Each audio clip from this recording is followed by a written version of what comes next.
How's it going, everyone? Welcome to our Sports channel, where today I'll be going through my Premier League predictions for Game Week 21.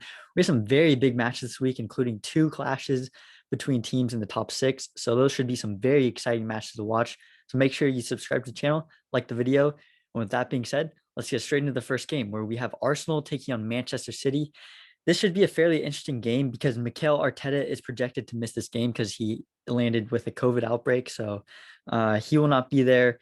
But a good news for Arsenal, though, is that they've been very good the past four games, winning five straight in all competitions and four straight in the Premier League. So I think they definitely have what it takes to win this game, but they don't have their managers, so that's going to be a big issue. Bukayo Saka has been playing fantastic. He has 4 games in a row with attacking return. So I think he's definitely a good player to bring into your fantasy team. For Manchester City, I don't think there's anyone stopping them, though. Pep Guardiola is still going to be there for this game. They're on a 10-match win streak in the Premier League, so very tough to slow them down. Last time they played Arsenal, they beat them 5-0. They have a full fit team.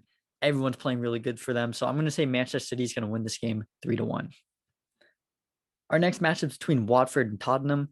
I think this game should be very one-sided, honestly. Watford have lost 7 of their last 8 games. Their only win coming against Manchester United, where they beat them 4-1. So I'm not too confident in them right now. The only player I have confidence in their team right now is Emmanuel Dennis. He seems to just keep scoring and getting assists for them. So I'm not banking on him scoring for this game because Spurs are a pretty good side. So I'm not too confident in him overall for this week.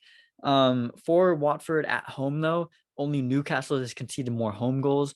But interestingly enough, Tottenham, very poor away side. They've only scored 6 goals this season in 7 away games. So we'll see how this game ends up going. I could see it going very low scoring or Tottenham just blowing them out. Of course, last game for Tottenham, they should have beaten Southampton with Kane scoring 2 goals, but 1 goal was ruled out. I think it was a very controversial decision too. So we'll see if Kane can fire again. I know he scored in I think 3 straight games now. So definitely expect him to have another big game. I can definitely see Tottenham win this game, and I have them winning it 3-0.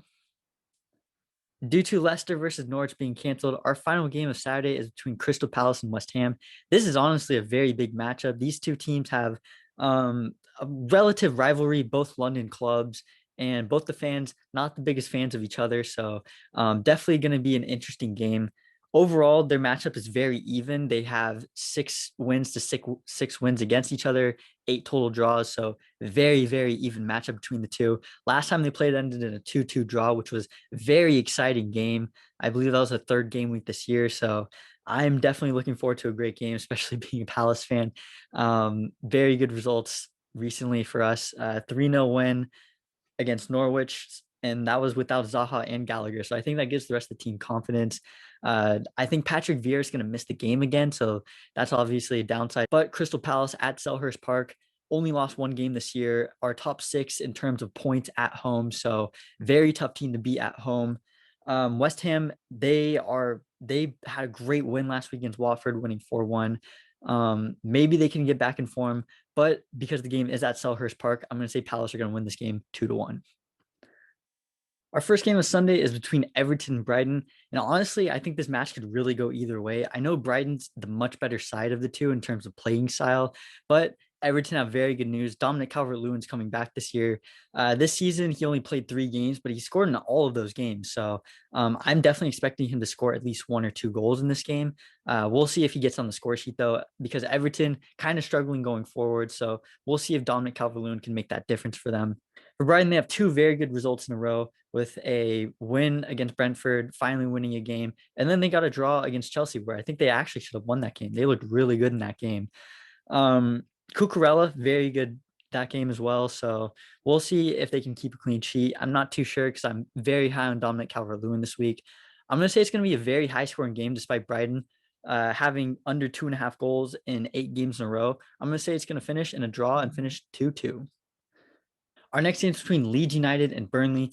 I honestly don't know what to predict for this game. I think it's going to be very boring, honestly, because Leeds United are without a bunch of players. They're without Patrick Bamford, Liam Cooper, Calvin Phillips, Rodrigo, Dan James, and a bunch of other players as well. Those are just the more notable players who are missing. So it could be a very attacking game for both teams. But Burnley, they've only scored 1 goal in their last 4 games.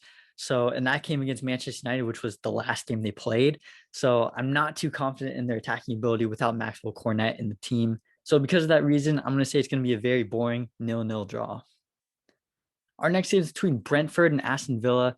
I think this has the recipe to be a very good game. Brentford, they are going to be without a decent amount of players, but no one too significant is missing. I think Brian Mbuemo's their only big player who's going to be missing for this game. Also, Brentford haven't scored in their last two games, but I think they can definitely turn that around against Aston Villa. We'll see though, because Aston Villa decent defensively, but their last win against Brentford, surprisingly enough, came in 1953. I know that's due to Aston Villa primarily being in the Premier League for the last 60 years or so.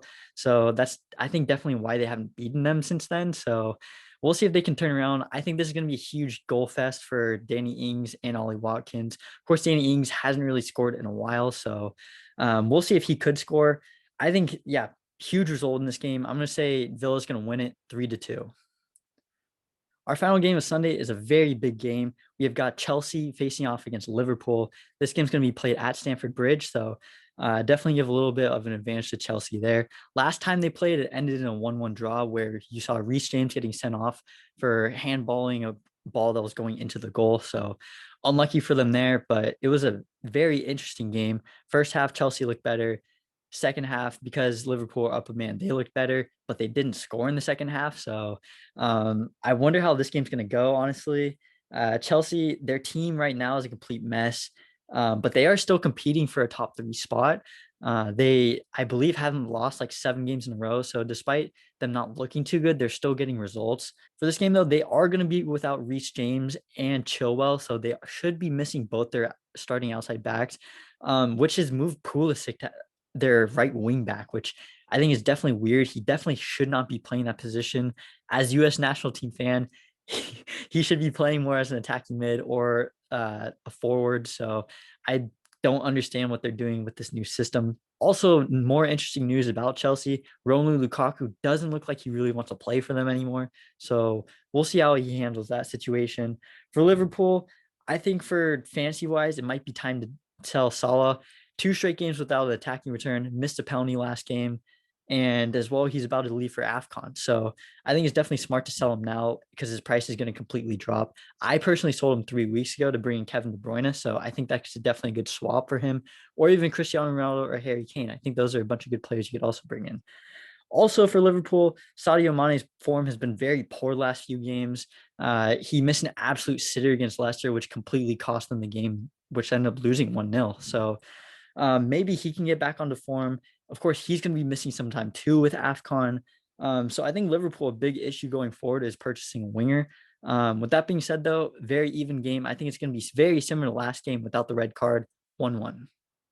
Our final game this week is between Manchester United and Wolves. This game's being taken place on Monday, so latest game of the 3 games. There are some more games being taken place for the fantasy game week, but I will not be covering them because they take place on like the 14th. Getting into this game though, Manchester United, they look very boring under Ralph Rangnick. They are getting results, but they aren't the prettiest of results, winning like games 1-0, 1-1 draws. I know they just won 3-1, but that second half was absolutely terrible to watch.